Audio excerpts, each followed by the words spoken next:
All right. So as I mentioned, today we'll be talking about the GSU exchange programs that we have available for current GSU students. So an exchange program is when a student from GSU goes to a partner school for one semester. And what we do in exchange, so it's called an exchange because we send one student there and they send one student here. Sometimes we might send two there and they send two here. In any case, we try to kind of keep it balanced. But what is unique about it is that because it's an exchange, as a GSU student, you will pay your normal GSU tuition and fees for full time to GSU just like you normally do, but you'll actually be studying in another country. So that's what I just mentioned. So outside of tuition and fees, you will be responsible for other expenses, such as the flight, if you need a visa, and campus housing, or any meals. But one thing to keep in mind is that in general, the countries we're working with, the cost of living is actually less than what you may find here in the US. So if you're interested in doing an exchange, the first step, besides being here today at the info session, would be to review the courses that are available to see that you can get enough coursework to be full-time and work towards degree completion. So if you have electives that you can take, that tends to be the easiest option because, you know, they depending on where you are in your degree, you may have very specific courses that you need to take, and the other school just might not be able to offer those courses. But so if you have electives, then there's a little bit more flexibility for you to do this, especially if you are just starting out in college and you have electives now and you want to study abroad in the future. You'll want to try to save some of those electives so that it'll just be easier for you to find a program that is a good fit. And once you look at the courses that are being offered, if you feel that there could be a good fit, then you'll work with your academic advisor next on filling out the course approval form. And so that form is essentially, it'll ask like, okay, what courses do you plan to take at the exchange school? And what will they transfer in as here? And your academic advisor will sign off to confirm that the courses that you're taking abroad will be transferring back, because you want to know that in advance. You wouldn't want to go, for a semester abroad and then you come back and find out that, oh, none of these courses are going to count towards your degree and basically you just lost a semester. So that's what we want to avoid, and that's why we require that your academic advisor signs off on the courses you plan to take and confirms that they will transfer in for, as this course. We also advise students to sign up for, or at least put on the course approval form, a few extra courses, because we want to make sure that you have courses pre-approved in case the course offerings change by the time it's time to register, or maybe you can't get into a class, or maybe the class is dropped. So that way, okay, you can easily switch out with another course that's already been approved. Once you have the course approval form, you'll fill out the GSU Study Abroad application. And I know I sent that with the e-blast, but I'll be happy to send it to you again. It's not too complex to fill out. You'll basically put in your, demographics, your student information, emergency contact. You'll fill out a health questionnaire and some other questions about yourself. And you will also sign a waiver form. So that's our standard application for study abroad. And we really, we collect those, and then we'll take a look and make sure that you are in good academic, financial, and community standing at GSU. And we'll also have a short meeting to just talk a little bit more about you and your goals. Then, once you've been approved to study abroad through my office, the Office of International Services, you'll then be advised to fill out the exchange program application. That one will be a little bit more complex, and each program is a little bit different on what they require, what kind of information they ask. So, we can work together on helping you fill that out appropriately. Once you've filled out the exchange program application, then you will gather your documents for your visa and start planning your travels. So the visa is something that most countries require if you're going to study there for more than 90 days. Every country is a little bit different on whether or not they require a visa to visit the country. For example, Americans can go to Americans can go to Europe without a visa as a tourist for 90 days. But if you're going to study and be there for more than 90 days, then you need a study visa.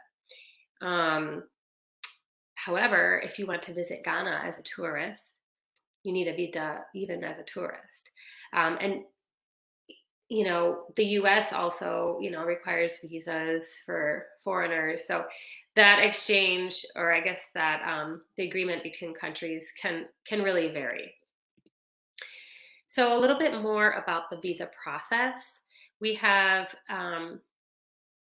there's two programs that we're going to be talking about today. So or two countries, let's say. There's three programs, two countries.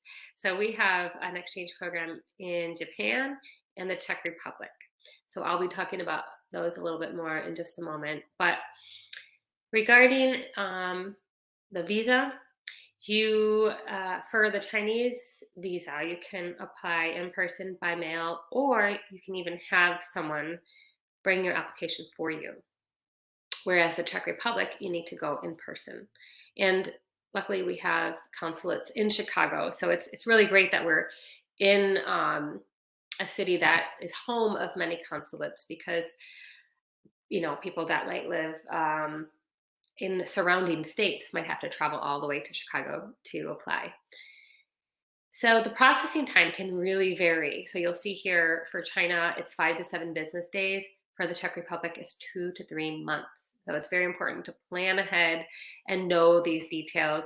However, that's what our office is for, to help you kind of navigate that process. And then some of the standard documents might be, you'll need to have a valid passport before applying for a visa.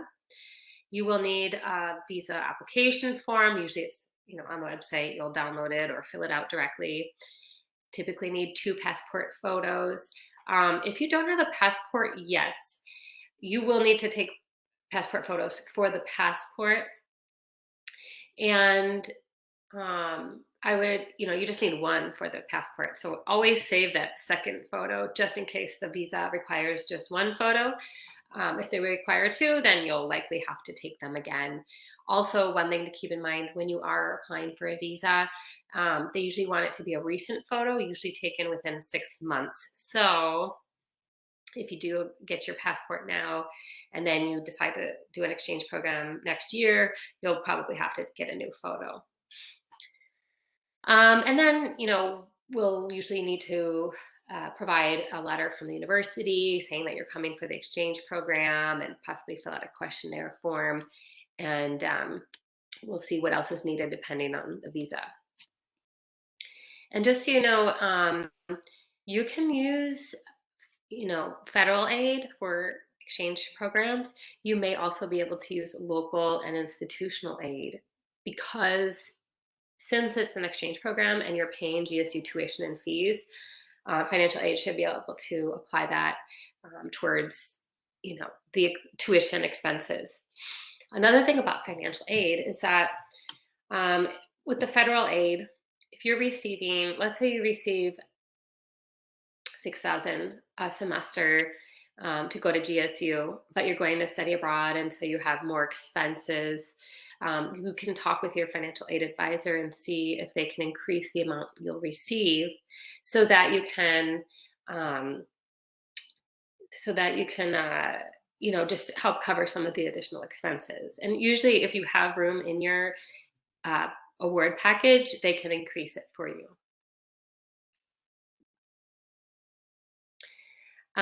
There are a variety of scholarships you can consider applying for as well when it comes to doing exchange or study abroad in general. So there's a federal scholarship called the Gilman Scholarship. And if you are a Pell Grant recipient and you plan to study abroad for at least 3 weeks, you should definitely apply for the Gilman Scholarship.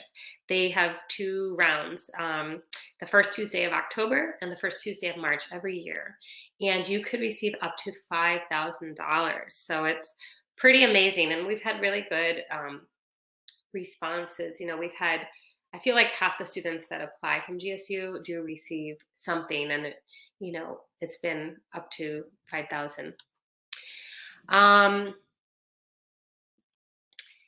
There's also the Fund for Education Abroad if you're studying abroad for at least 4 weeks. So the exchange program obviously would apply for both of these. You could apply. You do have to be an undergraduate student, but they have awards of up to $10,000.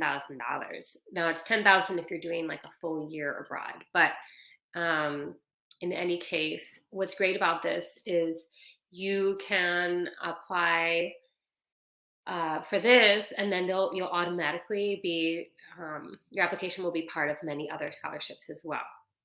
And so these open up in November. Well, for fall, they open up, in November with the deadline in January, and then spring applications open in July with the deadline in mid-September. So hopefully, if you're thinking about doing a study abroad or an exchange in spring, keep that in mind that mid-September, you'll need to apply for the Fund for Education Abroad, and then for the Gilman, the first Tuesday in October. All right, so we're going to go. Oh, one more thing about the scholarships. We do have a study abroad scholarship in my office that you can apply for and be awarded up to $750 as well. So every little bit counts.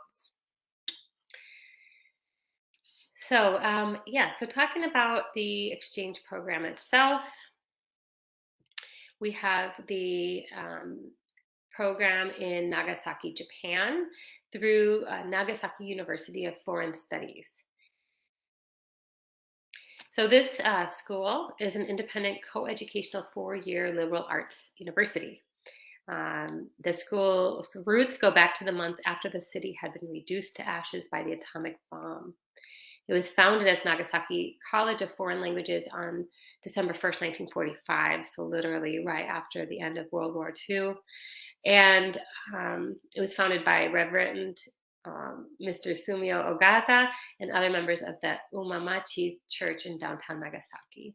So this little school in a church stood as a symbol of the will that characterized Japan's post-war recovery to rebuild its shattered world as a society dedicated to peace and understanding. All right, so here I'll click on the web page for a second here so you can take a quick peek at their website. They host quite a few exchanges. So they have a lot of international students coming from all over the world to do their exchange program. And you'll see there's a lot of nice information here about the International Center. And then International Exchange Program. So here they offer, they welcome over 300 students every year. So that's really, really great. And then, here they'll talk about the multilingual, multicultural campus. They do a lot of Japanese language courses, but they have a handful of other coursework that you can do as an exchange student. So a lot of it, let's see, is let's see here.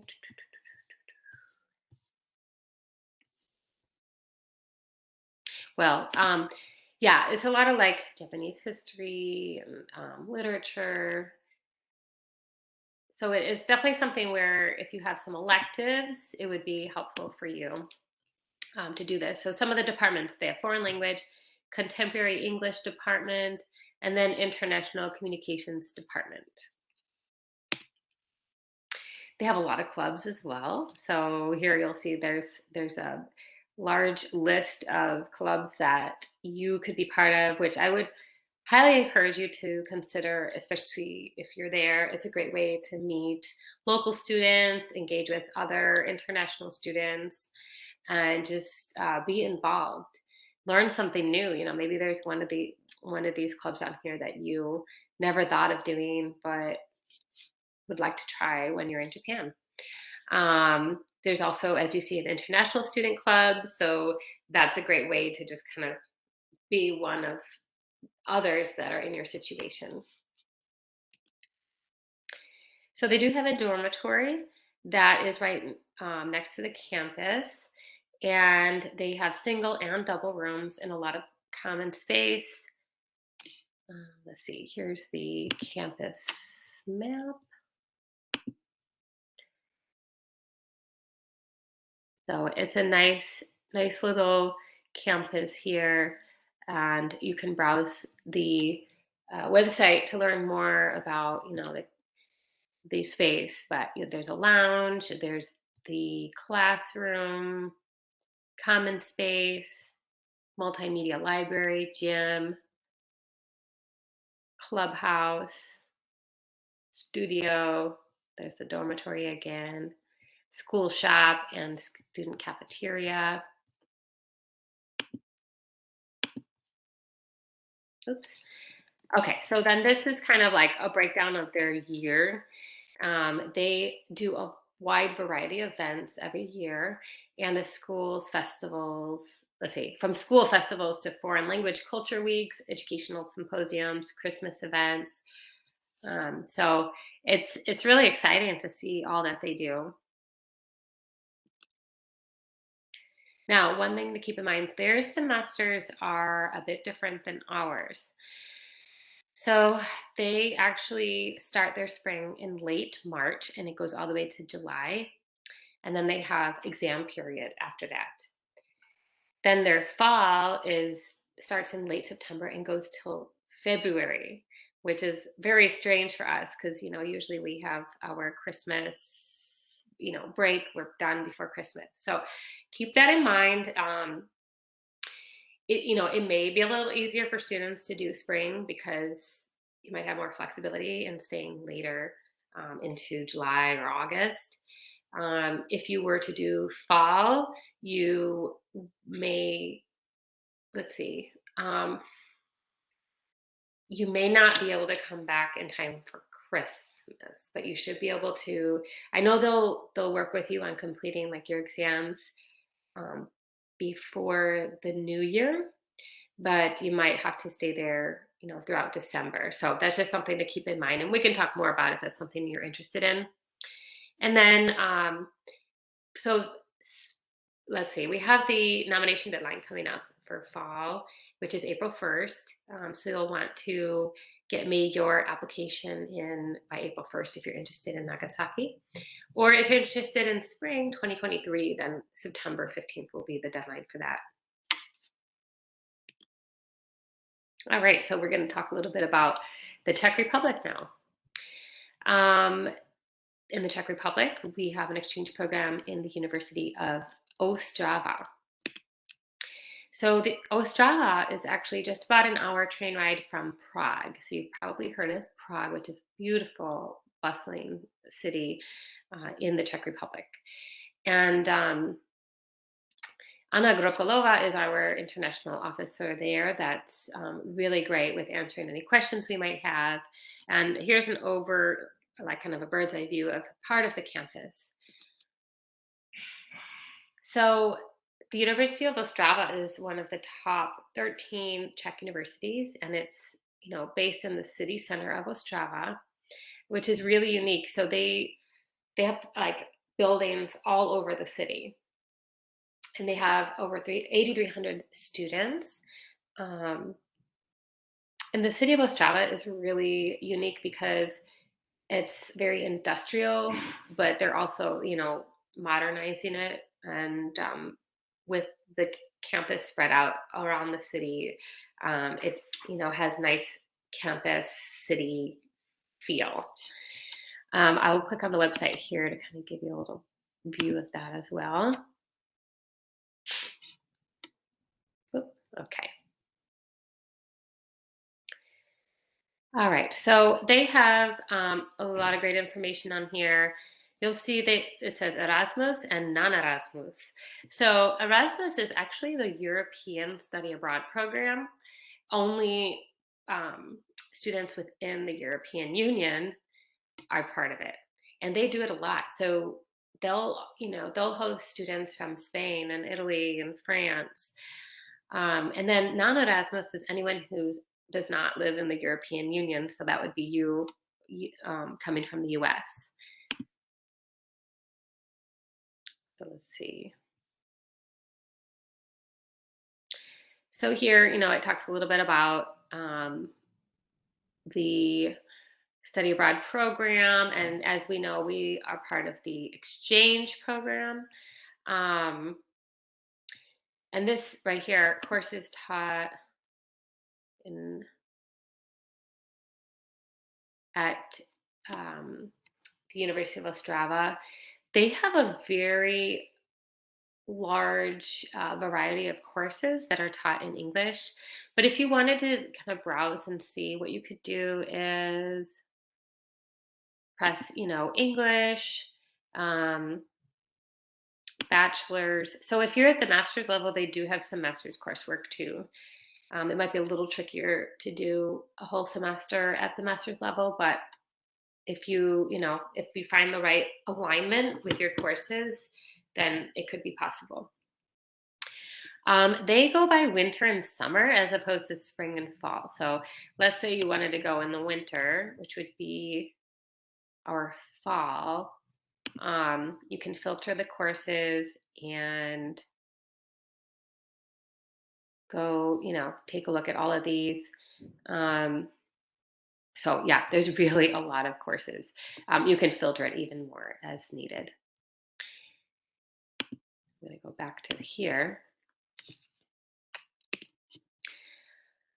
All right, so you'll see they have fine arts and music, social studies, education, medicine, science, and then university library and welcome center. And here, once again, you can see how spread out the campus is throughout the city. They have 3 different housing options, and I think what's really great, so the Czech Republic is extremely affordable for Americans. Look here, I mean, $150 a month for your residence hall. That's really good. From what I hear, the first one listed here is probably the most available one. The campus palace instead is like, I believe it's more like, it's fancier, it's more like downtown and has single like apartments. So if you're looking to do this program, we can always see what's available and what your options are. So the city of Ostrava, these are some beautiful photos of it. It's the second largest city in the Czech Republic, so almost 300,000 inhabitants. It's surrounded by mountains for hiking in the summer and skiing in the winter. They have 2 public universities with over 30,000 students in Ostrava, and it's famous for its vibrant nightlife and offers a rich array of Europe's best cultural sites. And it plays host to unique theaters, art galleries, clubs, and cafes, and a well-cultivated public greenery. So yeah, so their summer is our spring, and they also do start a little bit later, not quite as late as Japan, but They have a welcome week, February 8th to the 12th, and then February 15th is the instructional period until May 14th, and then the exam period after that. The exam periods in other countries tend to be a little bit longer than ours. I know we kind of fit it all in one final week, but I think it could be, maybe up to a month or so. In the fall, you've got September 13th to 17th, welcome week, and then instructional period September 20th to December 17th.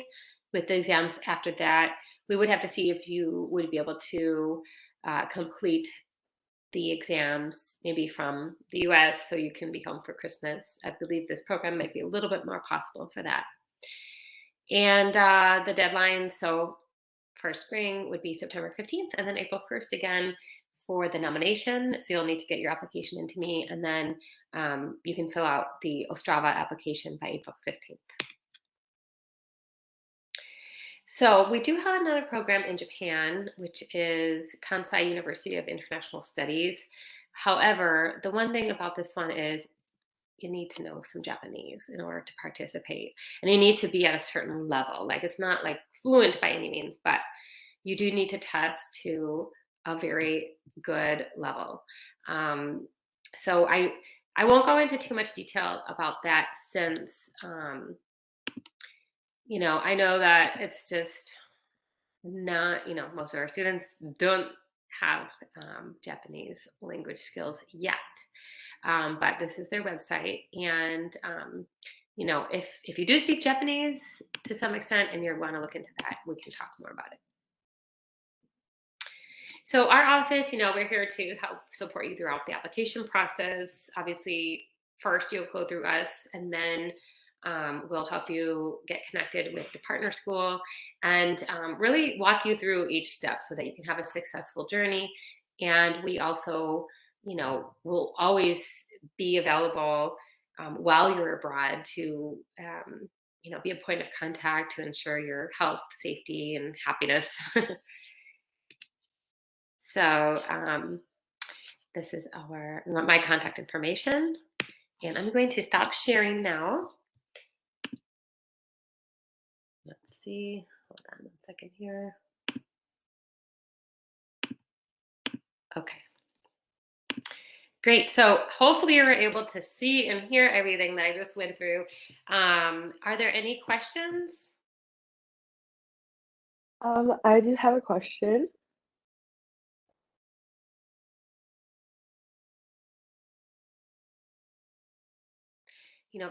Tatiana, I don't know if you're speaking, but I didn't hear anything, and